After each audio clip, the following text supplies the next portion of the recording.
श्रीपादराजम शरणम प्रपद्ये. सद्गुरुनाथ परमपिता परमात्मा श्री गोपाल बाबा महाराज की जय. श्रीपाद श्री वल्लभ चरितामृत लेखमाला, लेखक क्रमांक 98. शंकर भट्टाचा प्रवास व मरुत्व मलई. शंकर भट्ट हे दक्षिण पश्चिम कर्नाटकातील, ते त्यांचा इष्टदैवत असलेल्या उडुपू येथील बाळकृष्णाचे दर्शनासाठी गेले होते. तेथे मोरपीस मुकुटधारी बाळकृष्णाचे दर्शन घेत असता त्यांना बाळकृष्णाने आदेश दिला की तू येथून कन्यकांबेच्या दर्शनास कन्याकुमारीला जा. कन्यकांबा म्हणजे श्रीपादांची सहोदरी श्री वासवी कन्यका परमेश्वरी माता आणि उडुपी बाळकृष्ण म्हणजे साक्षात श्रीपाद श्रीवल्लभ. श्रीपाद श्रीवल्लभ संपूर्ण चरितामृत ग्रंथातील श्रीपादांच्या लीला, घटना, प्रसंग पाहिल्यास भविष्य नियोजन, विश्वसूत्र संचलन, निर्णय हे बहीण भाऊ एक विचाराने घेत असल्याचे निदर्शनास येते. त्या अनुषंगानेच उडुपी बाळकृष्णाने शंकर भट्टास कन्यकांबेकडे, कन्यक आंबा म्हणून कन्यकांबा हिच्याकडे जाण्यासाठी आदेश दिला. श्रीपाद अवतारातील मोठे निर्णय कन्यकांबेनेच घेतलेले आहेत. जसे की कुरोपूरमध्ये श्रीपादांचे आगमन होताच त्यांनी अवतार समाप्तीचा विचार केला होता, पण त्या क्षणी कन्यकांबा आकाशमार्गे कुरोपुरात कृष्णा काठावर अवतरल्या व त्यांनी श्रीपादांना सांगितले की ती वेळ आत्ता नाही. आणि कन्यकांबेने श्रीपादांना हेही सुचवले की भविष्यात तुम्ही विठापुरात अवधूत रूपात सशरीर या व भक्तांसोबत लीला करत ते शरीर तेथेच समाधिस्थ करून समाधीतून भक्तांच्या मनोकामना पूर्ण करत राहाल. कन्यकांबा व श्रीपादांचा हा संवाद झाला तेव्हा पळणीस्वामी तेथे हजर होते. यावेळी शंकर भट्ट व माधव नंबुद्री चिदंबरम जवळील पर्वतराजीत 10 दिवस समाधीत असलेल्या पळणीस्वामींचे शरीर रक्षण करत होते.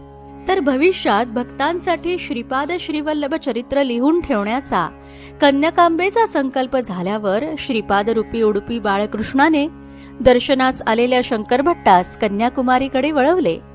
कोणतीही तयारी नसताना कशासाठी कन्याकुमारीला पाठवता वगैरे कोणतेही विकल्प मनात न आणता मुकांबिका, धर्मस्थळी, कुरुवायूर, सुचिंद्रम करत करत शंकर भट्ट 1100 किलोमीटर समुद्रकिनारा व केरळच्या जंगल सीमेचा प्रवास करत कन्याकुमारीला पोहोचले.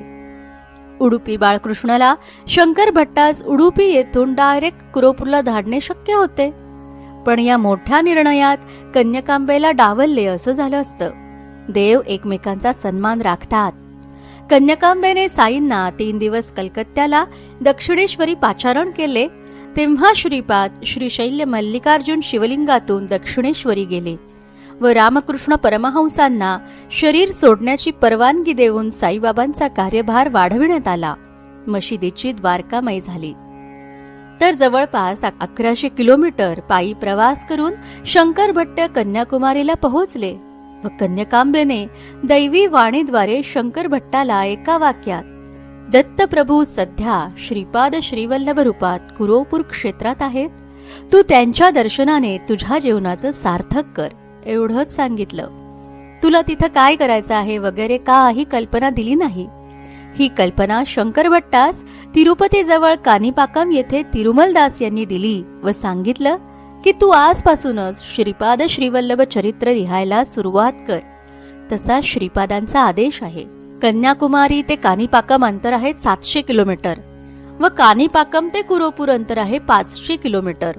ज्या अर्थी कानिपाकम येथे तिरुमलदास सांगतात की तू आजपासूनच चरित्र लिहायला सुरुवात कर, त्या अर्थी श्रीपादांना प्रत्यक्ष न पाहता वाटेतील व्याघ्रेश्वर, वृद्ध तपस्वी, सिद्धवरण्यम, पळणीस्वामी यांनी शंकर भट्टास चरित्र लिहिण्यासाठी अतिशय व्यवस्थितपणे तयार केले होते.